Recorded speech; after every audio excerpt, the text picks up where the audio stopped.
Iroquois du Saint-Laurent, etc. Vous écoutez CKUT également sur l'internet à ckut.ca. Bonjour, bienvenue sur En Profondeur, le 6 mars 2017.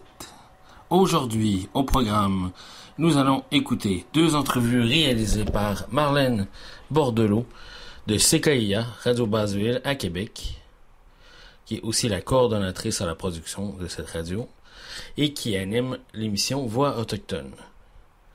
Elle réalisait ces 2 entrevues et les diffusait le 22 février. L'une est avec Natacha Canapé-Fontaine qui nous raconte son rapport à Haïti en tant qu'autochtone. L'autre avec Éric P. Tisdale, qui est historien Ganengiaga, qui nous parle de l'esclavage en Nouvelle-France. Une réalité tout à fait oubliée qui pose sérieusement la question aux gens qui... La France n'a pas vraiment colonisé le territoire en disant que la France est venue faire des alliances. Alors, tout ça questionne de proche notre histoire coloniale et nous raconte aussi que non, c'est pas vrai que notre héritage français a été une alliance, mais plutôt une oppression qui continue encore aujourd'hui à travers ce qui est le Québec d'aujourd'hui, avec la continuité du développement économique capitaliste qui envahissent toutes les terres autochtones et détruisent les communautés, et tout le processus colonial qui est très vaste, dont on a souvent parlé ici à cette émission, et dont nous allons reparler maintes et maintes fois durant toutes les émissions que nous allons faire, car c'est important. La lutte contre le colonialisme continue. Dans ce cadre de la lutte anticoloniale, il nous apparaît important aussi de questionner l'utilisation du concept de métissage des Québécois francophones avec les Autochtones comme un outil politique pour diminuer l'importance de nos actes coloniaux et beaucoup d'autres choses dont on discutera ici aujourd'hui avec une fabuleuse chronique réalisée par notre camarade nouveau venu dans notre équipe, Benjamin. On va donc, dans le cadre du mois de l'histoire des Noirs, comme on disait en introduction, on a fait une entrevue avec Natacha Canapé-Fontaine qui nous parle, entre autres, de ce qu'elle a constaté lors de ses voyages en Haïti.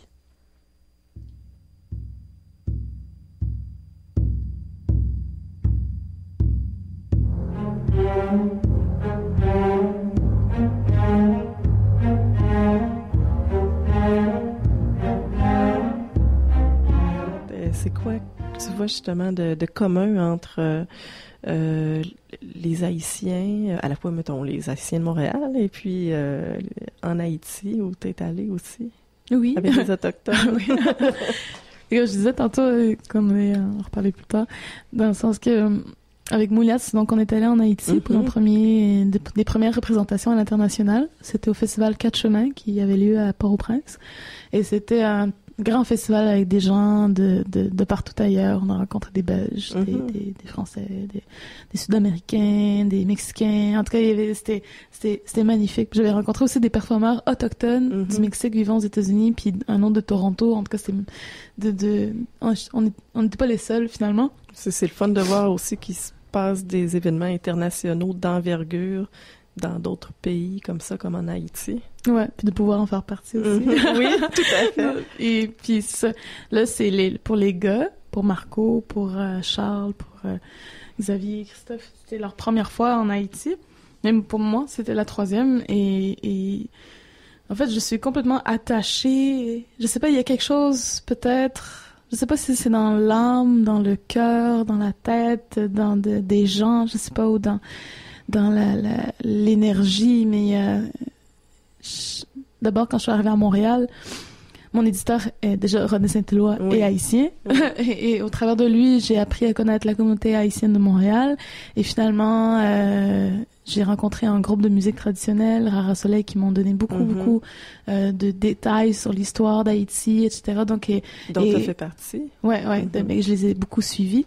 Et donc, ça a été comme un grand apprentissage. Puis aussi, j'ai comme maintenant une connaissance du vaudou, mais dans sa spiritualité, dans sa philosophie de base. Et justement, c'est les personnes vaudouisantes autour de moi m'avaient raconté l'histoire d'Haïti, m'avaient raconté l'histoire d'une reine autochtone qui faisait de la poésie, donc pour y voyer des parallèles, et qui a été tuée par des colonisateurs parce qu'on raconte qu'elle était la plus puissante à l'époque, et si on ne la défaisait pas, on allait avoir du mal à conquérir l'île et ensuite le reste des Antilles. Donc c'était vraiment et pour moi là-dedans déjà ça représente comme il y a l'arrivée du patriarcat, et la première chose qu'il fait, c'est de tuer l'image même de la féminité, de la puissance féminine, tu sais, autochtone, donc la matriarche, et finalement, donc c'est ça, son nom, c'est Anacaona, puis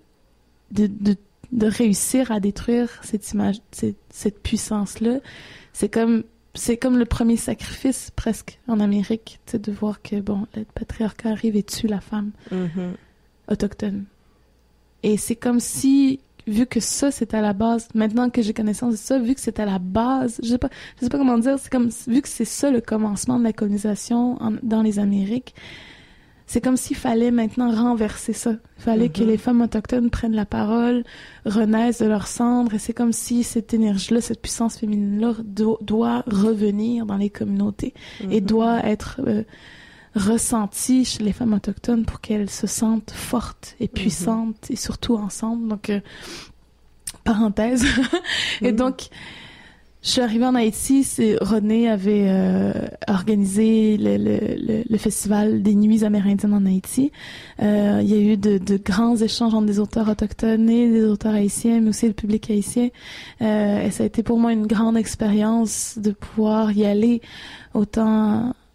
En plus, pour ma première fois, d'y aller avec d'autres auteurs autochtones, donc d'arriver en terre haïtienne, mais de comprendre aussi que c'est une terre taïno, le souvenir de taïno est encore fort, et où les Haïtiens connaissent à peu près comment que l'île a été colonisée et tout ça. Taïno, c'est les peuples autochtones. Ouais, c'est les peuples autochtones, surtout du côté d'Haïti, mais il y a aussi les Arawaks, Taïno, du côté de la République dominicaine. Donc, il y a beaucoup plus de descendants Taïno, Arawaks du côté de la République dominicaine qu'en Haïti.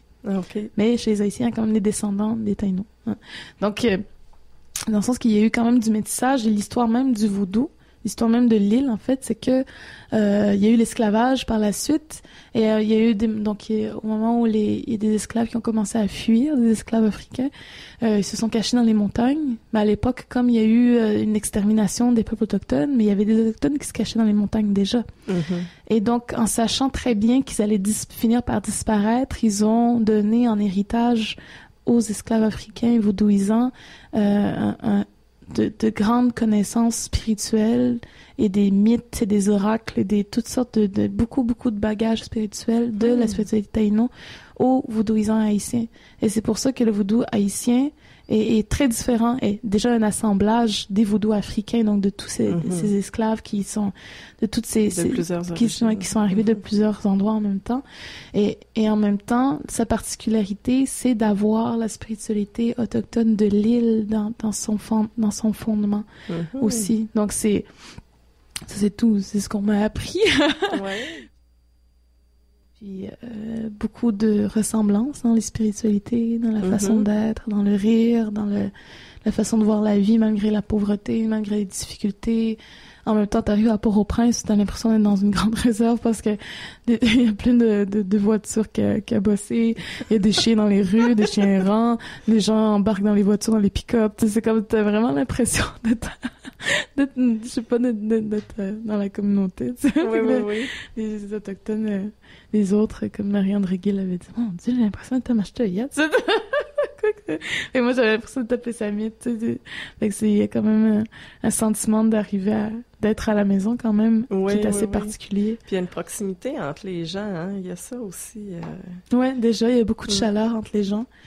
Mais aussi de savoir qu'on a vécu les dommages collatéraux de décolonisation. Donc, ça rapproche beaucoup plus en sachant que, autochtones, haïtiens, noirs, on vit avec les conséquences au quotidien, avec le racisme, avec la xénophobie. Donc, et nous, Et chacun de notre côté, on travaille beaucoup à déconstruire ça. Et c'est pour ça que le mois de l'histoire des Noirs existe aussi, parce que les gens veulent démystifier l'identité noire, mais l'identité noire en tant que telle, c'est quasiment un faux mot, parce que les identités noires, autant comme les identités autochtones, c'est diversifié, c'est incroyablement diversifié. Puis aussi à cause de l'esclavage, qu'on ne peut totalement pas nier. Autant je veux dire, les Afro-Américains, les Sud-Américains, je sais pas comment dire. Oui. c'est pas du tout la même histoire. C'est comme les Noirs à Cuba, les Noirs en Colombie, au Brésil, tu sais, en plus, au Mexique, partout. Ouais, c'est ça. Mais je suis allée voir, je connais une afroféministe qui a grandi en France et qui vient d'arriver à Montréal, qui a présenté son film documentaire Ouvrir la voie, où elle interroge que des femmes noires et sur des préjugés, des stéréotypes et tout ça. Donc on a comme des filaments de témoignages. Et j'étais donc dans la salle à la Maison d'Haïti à Montréal, et donc je voyais, donc ça faisait drôle pour moi d'être tout d'un coup dans une salle où c'était 90% donc des personnes noires, mais il y a des gens qui ont différentes spiritualités, qui sont chrétiens, protestants, musulmans, il y en a qui sont cubains, il y en a qui sont québécois, il y en a qui sont haïtiens, il y en a qui sont français, donc c'est ou antillais, donc de d'autres parties des Antilles, donc c'est sud-américain, donc c'est fou comme même dans une seule salle, on peut avoir autant de diversité, des voix, des langues, des spiritualités, donc des points de vue, mais en même temps, tous ont chacun quelque chose en commun, c'est la particularité d'être vus comme des Noirs alors qu'on est tous des êtres humains. Et moi, je les vois plus, les couleurs de peau. Tu sais, des fois, quelqu'un me dit « Ah, je suis black », dans le sens que on est tellement dans l'humanité qu'on pense pas à la couleur de peau. Comme les enfants, souvent, hein, c'est pas... comme... Ils interagissent ensemble souvent sans se rendre compte de la couleur ou de l'origine. Ouais, non, c'est ça. C'est comme ça, on se pose pas de questions. Puis moi, quand j'ai remarqué que je voyais plus ça, je me suis dit, c'est comme si j'étais retournée à cette conscience-là quand on est enfant, à cette conscience-là que l'autre est un être humain et puis il est pas différent, malgré qu'il y a des particularités différentes, tu sais, mais ça donne pas que... Il n'y a pas le droit qu'on y parle, tu sais, je veux dire, des affaires c'est pas un extraterrestre. Non, c'est ça. Fait que ça me donne l'impression... Ça m'a fait un drôle de sentiment quand je me suis rendu compte que j'étais revenue à cette façon de penser-là. Ah, c'est beau.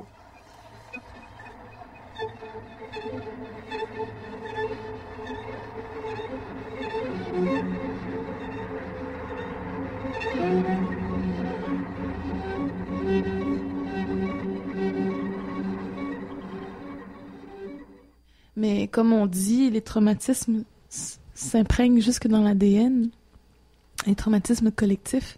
Autant nous, on a les colonisations, les dépossessions qui en ont suivi, mais surtout les pensionnats. Nous, on a ça dans nos veines. Même si ça fait 2 générations, 3 générations, on porte les conséquences de ça.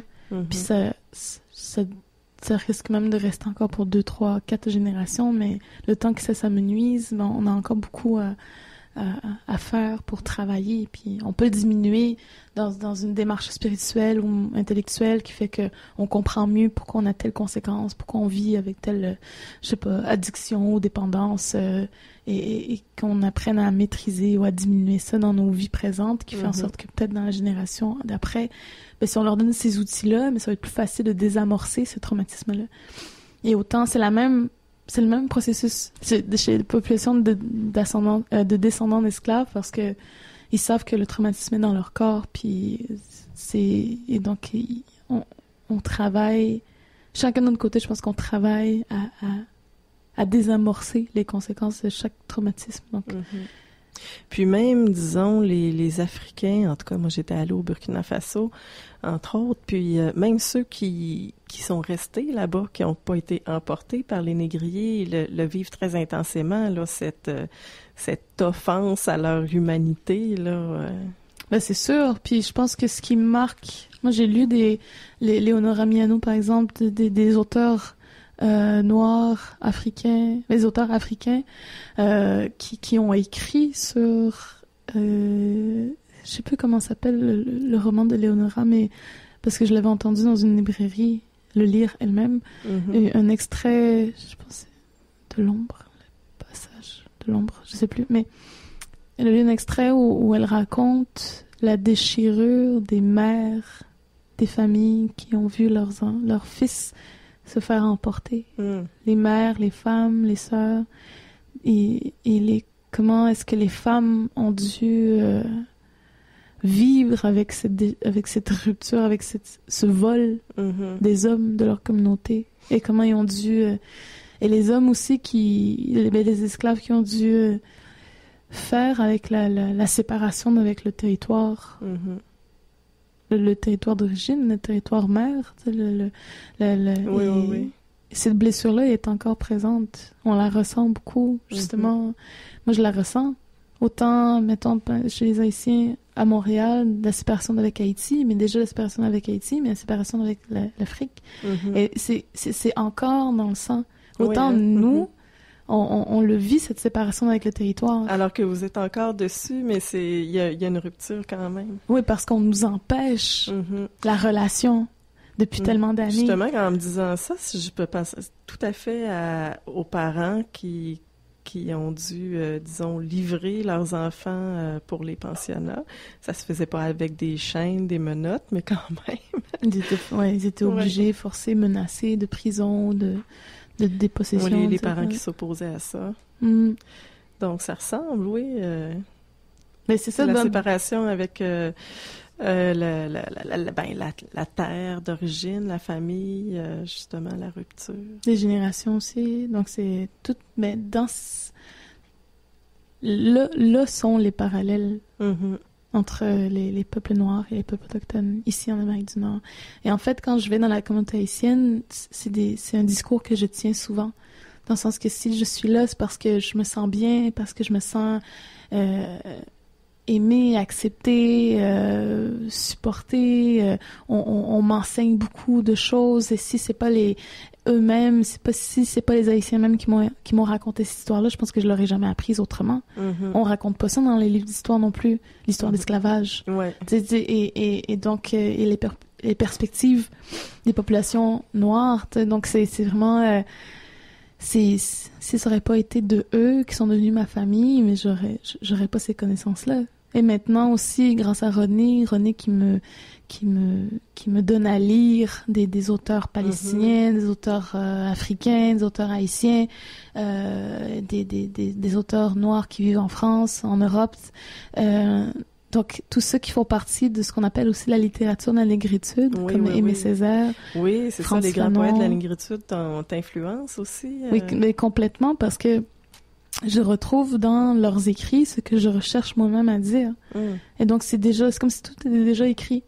Mais maintenant, mon but à moi, c'est presque faire partie de la littérature de la négritude dans le sens de littérature de la décolonisation, mais dans le sens d'être dans la même démarche que Aimé Césaire, Léopold Senghor et Frantz Fanon et même Denis Laferrière, c'est vraiment de déconstruire l'idée de l'autochtone, par exemple, dans lequel on le maintient, et de faire en sorte de donner un portrait très personnel, mais en même temps, après, c'est de prouver à d'autres autochtones, jeunes autochtones ou à d'autres écrivains que c'est possible d'aller jusque-là et que c'est possible de s'expliquer soi-même et de faire partie finalement d'un grand mouvement littéraire de réaffirmation identitaire, mais aussi de redéfinition identitaire, de reconstruction, et qui fait qu'après, on est capable de créer par soi-même une littérature forte, écrite, mais qui vient directement des littératures orales, et des littératures orales, donc des traditions, et donc des savoirs ancestraux qu'on a réussi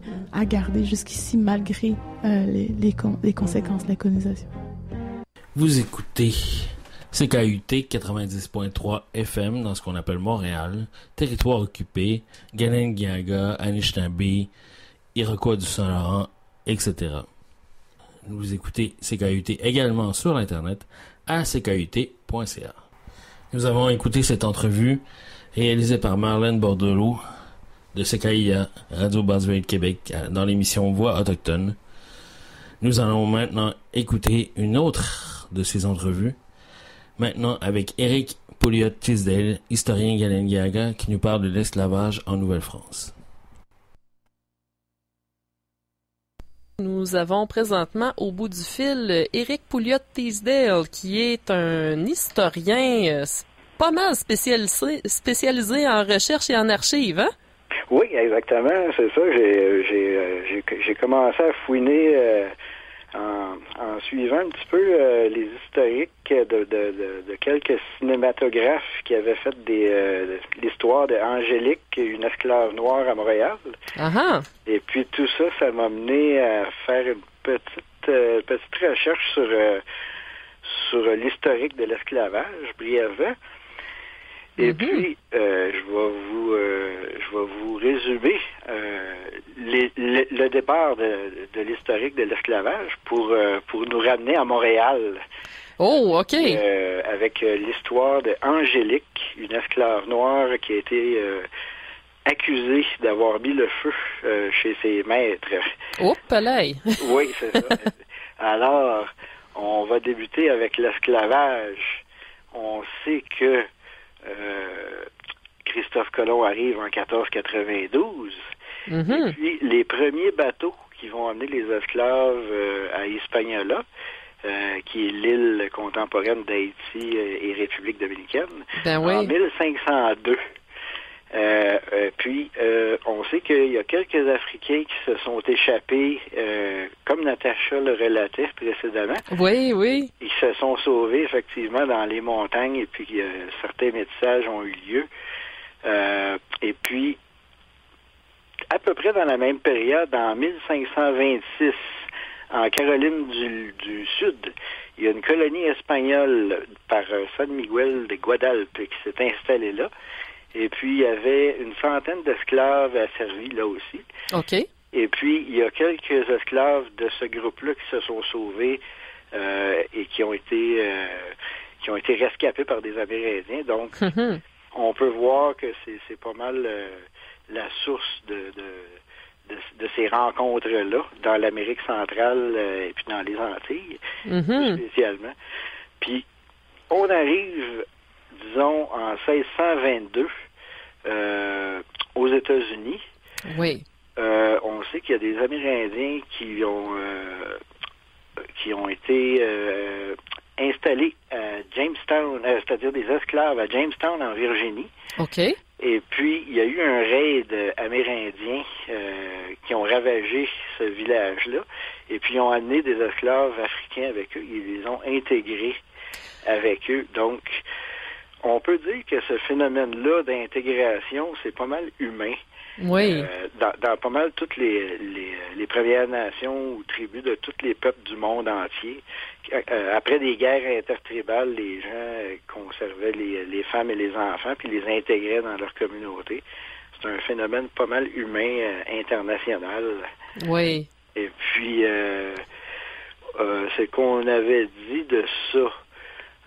Disons, dans les citations, les journaux coloniaux de l'époque de Jamestown en Virginie mentionnaient que les esclaves, un esclave africain s'était enfui avec sa femme indienne ou avait des parents parmi les Indiens. OK. Et puis qui avait développé leur langue également.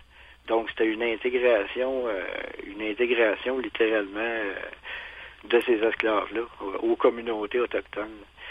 Et puis, en Haïti, on peut dire que, comme Natacha encore le mentionnait, les Taïnos et les Arawaks, il y en a beaucoup beaucoup de gens, évidemment, en Haïti qui sont métissés avec ces gens-là. Et puis, qu'est-ce qui est un fait intéressant, c'est que dans les cultures vaudou de l'Haïti, chaque rituel est généralement ouvert avec une purification, avec du tabac. Oui. Puis le tabac, c'est une plante américaine. Ah, ça vient pas de l'Afrique. Ça vient pas de l'Afrique. Donc, on peut dire qu'il y a eu un syncrétisme entre les deux croyances, entre les deux cultures, puis ça s'est intégré dans le vaudou haïtien.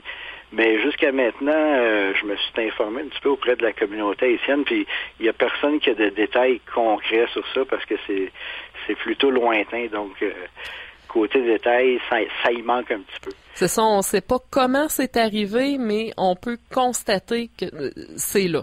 Exactement. Donc, visiblement, il s'est passé quelque chose, il y a eu une transmission des façons de faire. Exactement. Et puis également, dans la langue créole, il y a beaucoup de mots taïno. Okay. Donc, c'est imprégné dans la culture pour toujours. Mm-hmm. Ça a été bien implanté. Ça c'est intéressant, tu sais, qu'on parle des taïnos parce que quand on regarde les livres d'histoire, on a l'impression qu'ils ont été juste comme complètement éradiqués, wipés, puis qu'ils sont disparus, mais pas tout à fait, hein? Non, c'est ça. C'est que culturellement, ça a été conservé en partie dans la culture haïtienne présente. En République dominicaine, on peut pas vraiment dire la même chose parce qu'on peut dire que l'influence espagnole a été pas mal plus grande. Donc, l'aspect culturel taïno est moins présente. OK. Et puis, un autre phénomène aux États-Unis, dans la guerre civile en 1861 puis 1865, après la guerre des sécessions, les fameux Buffalo Soldiers, comme dans la chanson de Bob Marley, oui, c'était des Séminoles, beaucoup de Séminoles spécialement, qui étaient intégrés dans les milices, de l'armée américaine du Nord. Et puis, éventuellement, ils se sont intégrés beaucoup à la culture séminole. Mm-hmm. Donc, il y a une Première Nation qui s'appelle les Blacks Séminoles aux États-Unis. OK. Donc, on peut dire qu'il y a 5 Premières Nations aux États-Unis qui sont métissés, noirs et autochtones. Il y a les Cherokees, les Chickasaw, les Choctaw, les Creeks et les Séminoles. Okay. Mais qu'est-ce qui s'est passé, par exemple, dans les 20 dernières années? C'est qu'il semble avoir eu, dans les juridictions, pour le membership, là, les membres de la bande, il y a eu beaucoup de modifications. Donc, la plupart de ces métissés-là, aujourd'hui, fait en sorte que il y en a beaucoup qui font plus partie de leur bande respective. C'est ça, ils se sont fait révoquer leur statut pour des questions, en tout cas, de pourcentage de leurs ancêtres qui étaient autochtones, probablement. Exactement. Puis il y a eu une certaine crainte de certains aînés, de certaines influences, parce qu'ils commençaient à avoir certains problèmes de gang puis des choses comme ça. Et puis ça a été un impact socioculturel que certains voulaient éviter. Donc les aînés ont décidé ainsi qu'ils mettraient un terme à ça dans les 20 dernières années. OK. C'est un peu, si je peux me permettre un petit commentaire éditorial, oui. C'est vraiment, c'est comme le reflet du colonialisme, dans le fond, d'expulser des gens pour des questions t'as tant d'ancêtres qui viennent de telle place, parce que, comme tu mentionnais plus tôt, historiquement, les Autochtones ont toujours intégré des gens dans leur nation. Donc, exactement. C'est touché, mais j'ai l'impression que c'est vraiment une réaction, c'est ça, là, qui part. La racine de ça, je pense, c'est assez colonialiste, là. Oui, effectivement. Puis, parce que généralement, c'est sûr, autrefois, à moins 40, quand quelqu'un voulait entrer dans le territoire de chasse de quelqu'un d'autre, c'était complexe. Fait qu'éventuellement, il y avait des guerres intertribales. Ouais. Suite à ces guerres-là, les gens de la nation opposée prenaient les femmes puis les enfants puis les intégraient à leur communauté. Et puis c'était fréquent, c'était chose commune. C'était tout à fait normal pour tout le monde de vivre comme ça, parce que c'était des conditions précaires. Ben oui. Donc, puis il y a personne qui venait dire, hey, ton arrière-grand-mère était pas d'ici. Non, exactement. C'est ça. C'est bon. Puis qu'est-ce qui s'est passé c'est que c'était surtout les gens de la Caroline du Nord puis un peu plus à l'ouest des Grands Lacs qui pratiquaient surtout cette culture-là de s'approprier des femmes puis des enfants des autres nations, un peu des guerres intertribales. Et puis, ils ont commencé à les vendre aux alentours de la Caroline du Nord aux Anglais. Ah, ça fait qu'au lieu de les intégrer, ils se sont dit, on va les vendre. Oui, c'est ça, exactement. Donc, c'était des présents après des ententes, des traités. Et puis, qu'est-ce qui s'est passé? Les Anglais se sont mis à venir les vendre à Montréal, à Québec et puis à Trois-Rivières. Ouf! Et puis, souvent, c'était la nation des Pawnees qui était par les gens de l'Ohio, de la Caroline du Nord, qui se faisaient capturer puis qui se faisaient revendre par les Anglais à Montréal, à Québec, Trois-Rivières. Et puis, les Français prononçaient pas Pawnee, mais ils prononçaient un panis. Un panis. Alors, quand quelqu'un achetait un Pawnee, dans les registres paroissiaux, on le baptisait. Et puis, le parrain devenait le maître, celui qui venait de l'acheter. De l'acheter, devenait le parrain également. Donc, lorsqu'on voit un baptême, j'ai baptisé un panis de nation Ohio qui est maintenant la propriété de Jean-Paul Lapointe, disons. Ouais.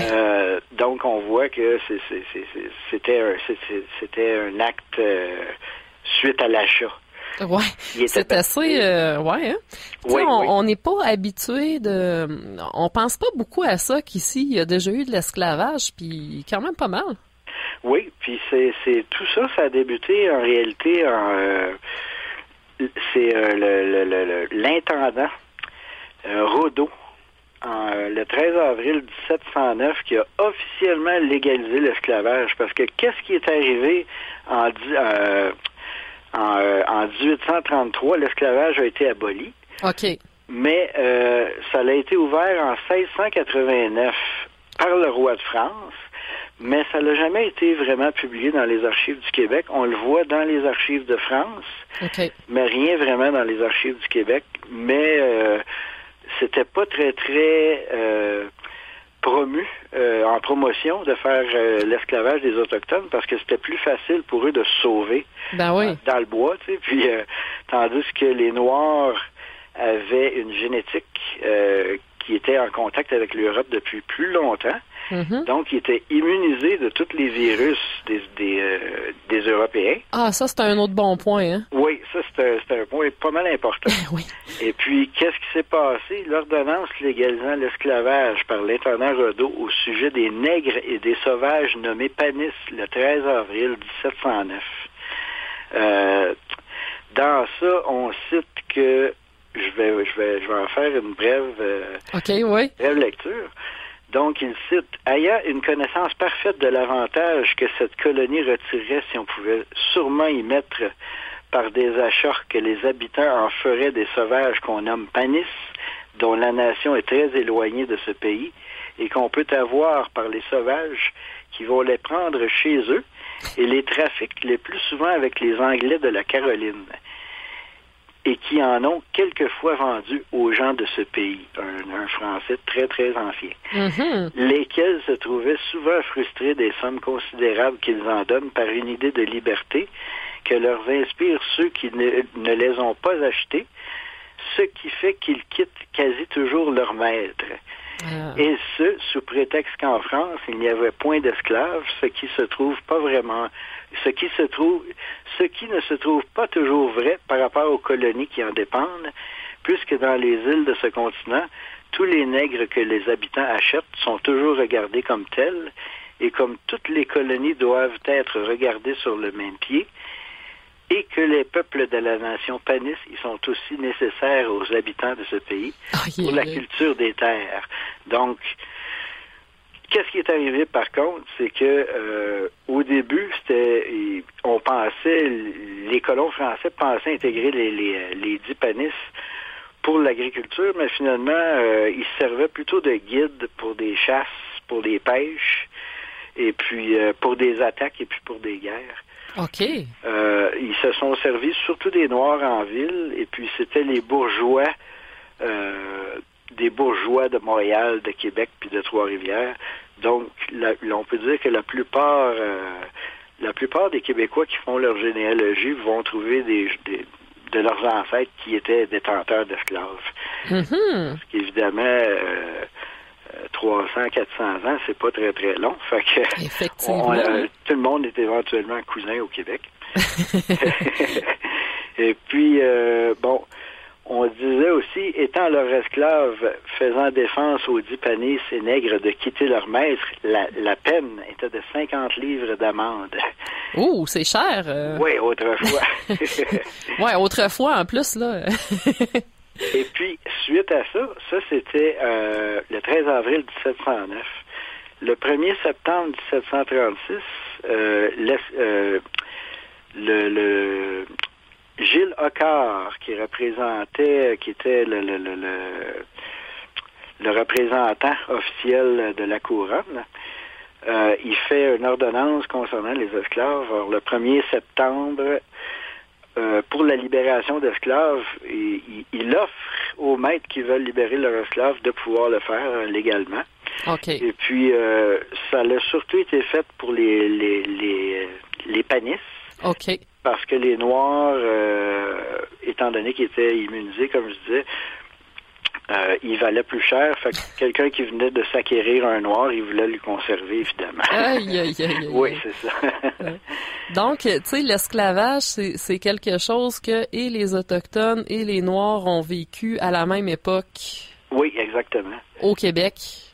On dit qu'il y avait environ 4000 esclaves en totalité, environ 1000 Noirs et environ 3000 Autochtones de différentes nations. Hein. Il n'y en avait pas beaucoup d'ici. On cite, je pense, une dizaine de montagnais, quelques Algonquiens, mais c'était généralement ceux de l'Ohio puis de la Caroline. Il devait être plus dur à attraper, les Inuits puis les... Oui, c'est ça. C'était plus facile à se sauver. Tu sais, ouais, c'est ça. quand tu es en territoire connu. Puis, maintenant, est-ce qu'il y a eu du métissage ici, comme il y en a eu aux États-Unis? Le métissage ici, tu veux dire entre les Noirs et les Amérindiens? Non, on cite uniquement 4 mariages mixtes en tout et partout au Québec. C'est très, très peu, hein? Oui, très, très, très peu. Et parce qu'étant donné que les Noirs étaient dans le contexte urbain, Montréal, Québec, Trois-Rivières, puis que les Autochtones étaient plus répartis un peu partout.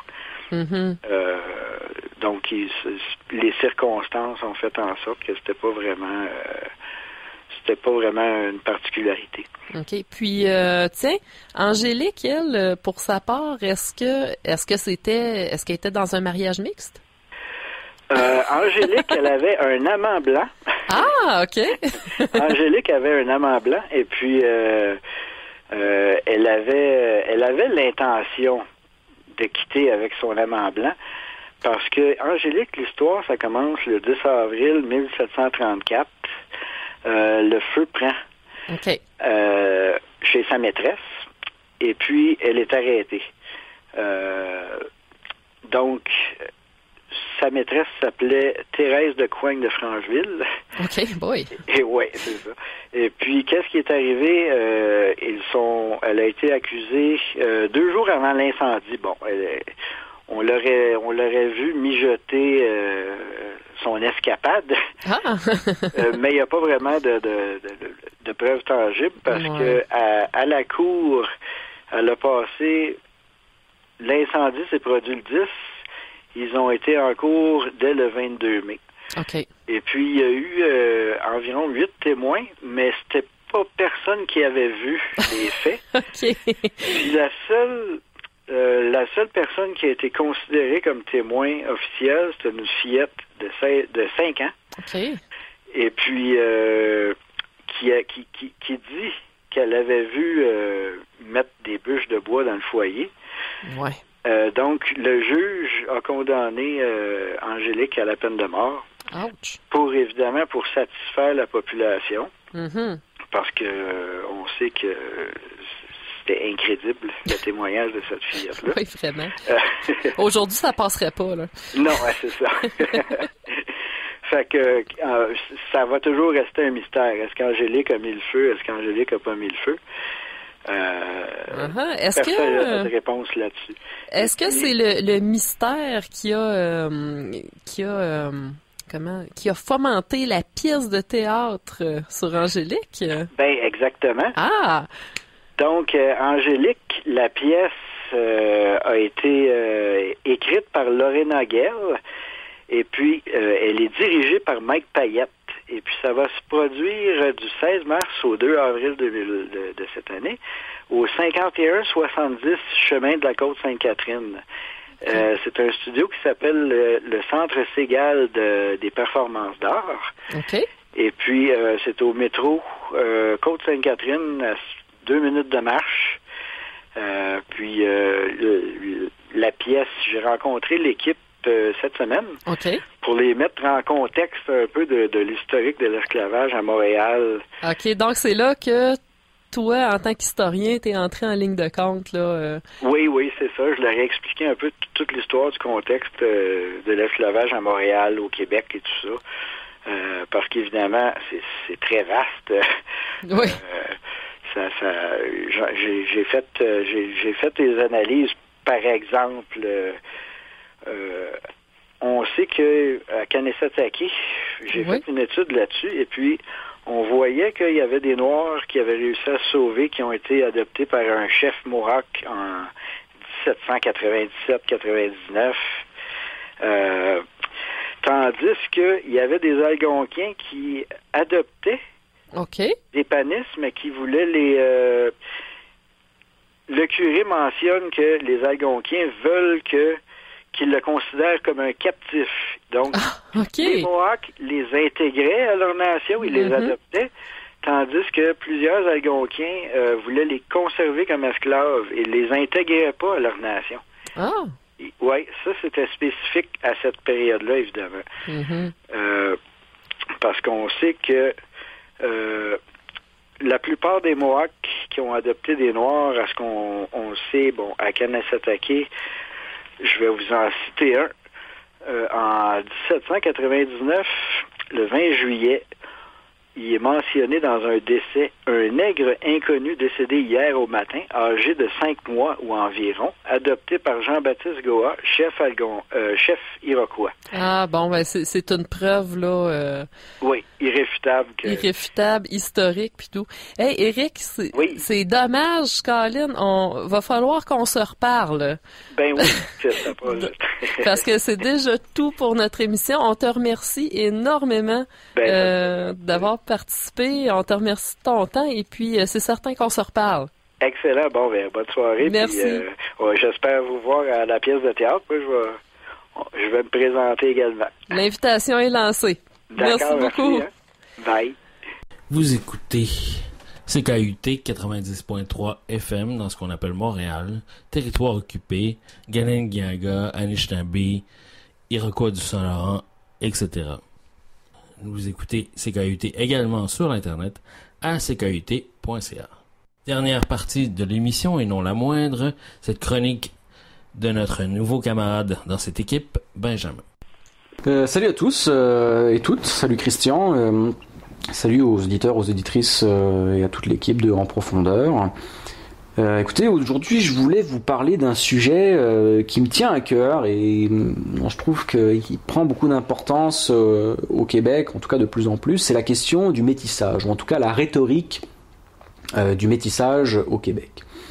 Et je préparais donc mes notes pour cette émission et je me suis aperçu à un moment donné que si on voulait bien comprendre la question du métissage au Québec, il fallait passer avant tout par des questionnements ou en tout cas des réflexions sur le colonialisme lui-même.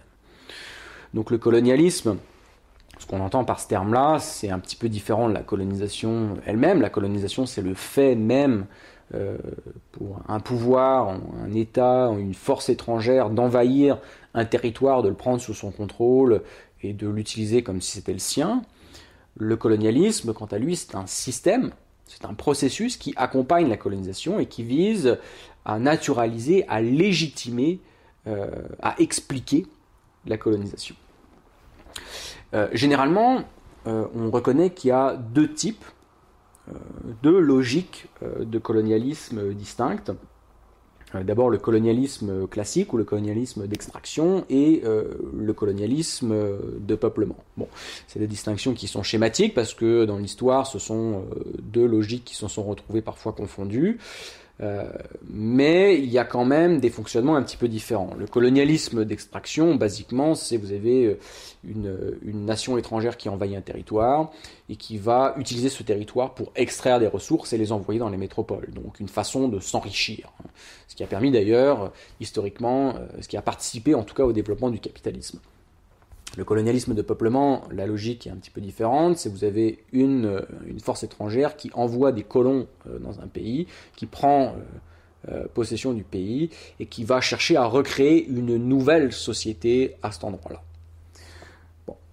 Vous avez un auteur qui a beaucoup travaillé sur la distinction entre le colonialisme de peuplement et le colonialisme d'extraction, qui s'appelle Lorenzo Veracini, qui fait un parallèle entre la distinction qu'on peut faire entre la logique du virus et la logique de la bactérie. Il nous dit par exemple, le colonialisme d'extraction, ça ressemble plus à un virus, parce que le virus, il ne peut pas vivre de manière autonome dans la nature, il a besoin d'un organisme hôte pour vivre. Tandis que la bactérie, elle peut vivre dans la nature, elle va chercher à avoir un organisme hôte pour se développer plus vite, mais elle n'a pas fondamentalement besoin de cet organisme hôte. Et c'est un peu la même logique pour le colonialisme classique ou d'extraction et le colonialisme de peuplement. Le colonialisme d'extraction, il va, dans ses rapports en tout cas aux populations autochtones, il va chercher à conserver les populations autochtones parce que pour les forces coloniales dans ce cas-là, les populations autochtones sont une réserve de main-d'œuvre. Sont une réserve de main-d'œuvre cheap, soit parce qu'on les paye presque pas ou très peu, soit parce qu'on les transforme en esclaves, donc elles travaillent gratuitement à extraire des ressources qui sont ensuite envoyées dans la métropole. Le colonialisme de peuplement, la relation aux populations autochtones est différente. Les populations autochtones, il n'en a pas besoin, donc il va chercher à les détruire, à les effacer. Historiquement, il y a trois moyens qui ont été mis en œuvre par les puissances coloniales pour effacer, éliminer, éradiquer les populations autochtones. Vous avez d'un bord le génocide, donc l'élimination biologique des populations autochtones, et à l'autre bout du spectre, vous avez l'assimilation. La logique est un peu la même, on cherche à effacer la population autochtone, mais on ne le fait pas biologiquement, on le fait au niveau culturel, au niveau social, en détruisant la culture, en détruisant l'identité. Et vous avez un troisième moyen, qui est entre les deux, et qui emprunte à la logique à la fois de l'assimilation et du génocide, et qui est le métissage. Parce que le métissage, d'un point de vue colonial, il traite de deux choses. Quand on parle de métissage en français, on pense à la fois au sang mêlé, au fait qu'on puisse avoir du sang autochtone et du sang non autochtone, par exemple. C'est une vision raciale du métissage. Et on a également une vision culturelle du métissage. On est métissé culturellement parce qu'on vient de deux cultures différentes. Évidemment, quand je parlais de la distinction d'ailleurs entre génocide, assimilation et métissage, c'est encore une distinction qui est schématique, parce que dans l'histoire, les trois choses ont souvent été utilisées en même temps ou de manière successive. Ce qui identifie en fait la définition coloniale du métissage par rapport à d'autres définitions du métissage qu'on pourrait avoir, c'est qu'elle confond justement le côté biologique et le côté culturel. Cette confusion est un élément central de la logique coloniale et on ne peut pas s'empêcher de reconnaître que dans la façon dont le métissage, la rhétorique du métissage est utilisée au Québec aujourd'hui, on retrouve aussi cette confusion. Alors le métissage au Québec, force est de constater que de plus en plus c'est un thème qui est en train de s'ériger comme un mythe national. D'ailleurs parfois de manière améliorative, c'est-à-dire que c'est quelque chose qui vient souvent avec la notion que le Québec est une société d'immigration. C'est pas mobilisé de la même manière par différents acteurs. Par exemple, lorsqu'il s'agit de mettre en valeur l'immigration, on va dire le Québec est une nation métissée parce que c'est une société d'immigration. Il y a des gens qui viennent d'un peu partout dans le monde et on dit qu'ils sont bien accueillis, qu'ils sont bien intégrés. Mais cette notion de métissage, la façon dont elle est mobilisée dans l'espace public la plupart du temps, j'ai l'impression, c'est surtout en rapport aux autochtones. Sinon, lorsqu'il s'agit de l'immigration, on ne va pas utiliser spécifiquement le terme de métissage. Souvent, on utilise le terme, par exemple, de multiculturel, par exemple. Et la question du métissage, on la trouve beaucoup plus, par exemple, dans des choses comme le film L'Empreinte. C'est un peu la tarte à la crème. L'exemple parfait de ce genre de choses. Je ne vais pas vraiment parler de L'Empreinte parce que c'est tellement une sous-merde audiovisuelle, je trouve qu'on en a déjà bien trop parlé et qu'on a fait beaucoup trop de pub à ce film qui devrait être le plus rapidement oublié.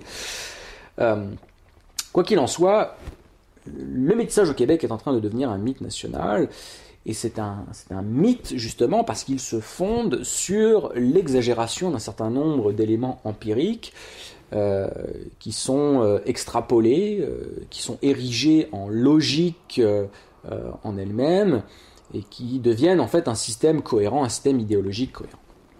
Par exemple, ce mythe national du métissage au Québec, il se fonde beaucoup sur l'exagération des intermariages entre les autochtones et les non-autochtones, que ce soit au moment de la Nouvelle-France, au moment du Canada français ou dans l'histoire québécoise. Ça se fonde aussi sur l'exagération des contacts culturels de long terme entre autochtones et non-autochtones. Par exemple, quand vous entendez parler des coureurs des bois au Québec, vous avez l'impression que c'était un phénomène qui était très développé, très populaire, etc. Alors que quand vous regardez un petit peu l'histoire, c'est un phénomène qui est extrêmement restreint et qui n'a concerné que très très peu d'individus. Et on a également une exagération de l'apprentissage que les Blancs auraient fait des cultures et des existences autochtones. Et au final, on a l'impression que le métissage au Québec est beaucoup plus un mythe nationaliste, un argument utilisé pour justifier l'attachement au territoire. Je dis nationaliste parce que le contrôle du territoire a une importance considérable dans la pensée nationaliste.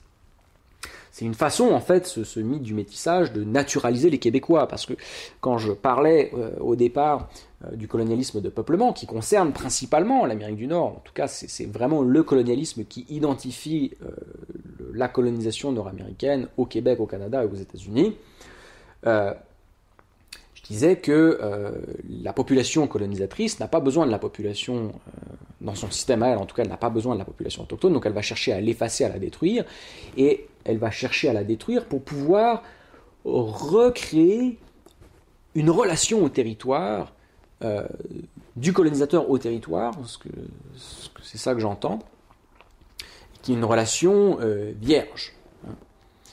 Et donc ce métissage au Québec est souvent utilisé pour une façon de naturaliser les Québécois. On l'entend beaucoup de la part des Québécois, soit dans une certaine gauche d'ailleurs, qui dit non, mais moi je suis pas québécois, partisan de la grande noirceur, etc., des heures sombres du Québec catholique. Moi je suis de la nation québécoise qui est attachée à ses rivières, à ses lacs, à ses forêts, etc., etc. Bref, c'est une façon, même si elle est bien intentionnée, en fait, d'indigénéiser l'identité québécoise. Et on voit d'ailleurs que dans ce métissage québécois, une des logiques, en tout cas un des aspects, c'est que cette rhétorique inverse et conserve en même temps la logique colonialiste. Parce que l'autochtone qui se métisse, lui, sera toujours de moins en moins autochtone, parce qu'on vit quand même dans un système, il faut le rappeler, au Canada et au Québec, où le statut indien est lié au quota sanguin. Mais le Québécois qui se métisse, lui, sera de plus en plus autochtone. selon d'ailleurs une notion d'autochtonie qui est souvent caricaturale et stéréotypique. Quand vous voyez des Blancs au Québec qui se disent autochtones, ils viennent souvent justifier ça en te disant bah oui, moi je fais un tambour en peau de chèvre, ou je brûle de la sauge avant de rentrer chez nous, avant de faire des trucs importants, puis j'ai un capteur de rêve dans mon auto. Bon, ok, super, mais ça c'est du folklore, c'est pas l'identité, c'est pas de la culture. Alors il faut reconnaître quand même que la raison pour laquelle les gens, les individus de manière générale, sont sensibles à ce genre de discours n'est pas suivant toujours la même logique que la logique propre au discours, qui est la logique politique du discours. Parce qu'évidemment, la colonisation, le colonialisme, et ça on le sait depuis très longtemps, les grands auteurs qui ont travaillé sur le colonialisme l'ont toujours mentionné, le colonialisme impacte autant le colonisateur que le colonisé. Bien sûr de manière beaucoup plus négative sur le colonisé et de manière beaucoup plus intense, mais le colonisateur aussi est impacté par la colonisation et par le colonialisme. Et notamment, il est impacté par une sorte de mal-être, de malaise existentiel, de schizophrénie. Moi, quand je suis arrivé en Amérique du Nord, j'ai été tout de suite frappé par le fait que les Nord-Américains, et j'inclus là-dedans les Québécois, les Américains, les Canadiens, ont une passion, ou en tout cas une relation à la généalogie qui est vraiment très spécifique. Une relation à l'origine, au passé, qui est très spécifique. Parce que, moi je l'explique de cette manière, je pense que les gens, lorsqu'ils sont confrontés au discours colonialiste qui essaie de légitimer la présence des Européens en Amérique du Nord, les gens sont pas aveugles, les gens sont pas complètement cons. Ils ont quand même cette notion que ça s'est peut-être pas toujours fait dans la joie et la bonne humeur.